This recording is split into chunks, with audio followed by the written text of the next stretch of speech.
எந்த ஒரு விலங்கும் தன்னுடைய இரைப்பைக்கு மேலாக இன்னொரு வயிறு வளர்ப்பதில்லை. எங்கேனும் தொப்பை கிளியோ தொப்பை முயலோ பார்த்ததுண்டா? விலங்குகளுக்கு சர்க்கரை வியாதி இல்லை தெரியுமோ?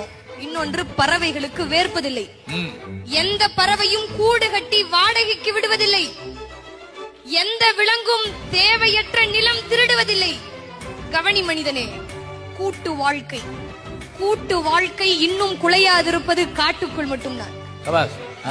மனிதனே, இதை மனங்கொள். கர்ப்ப வாசனை கண்டால் பறவைகள், அதாவது காளை பசுவை சேர்வதில்லை. ஒருவனுக்கு ஒருத்தி என்பது உனக்கு வார்த்தை, ஆனால் புறாவுக்கு வாழ்க்கை. எந்த புறாவும் தன்னுடைய ஜோடி இன்றி பிற ஜோடியை தொடுவதில்லை. மாண்டால் மானின் தோல் ஆசனம், மயிலின் தோகை விசிறி, யானையின் பல் அலங்காரம், ஒட்டகத்தின் எலும்பு ஆபரணம். நீ மாண்டால், மனிதனே நீ மாண்டால்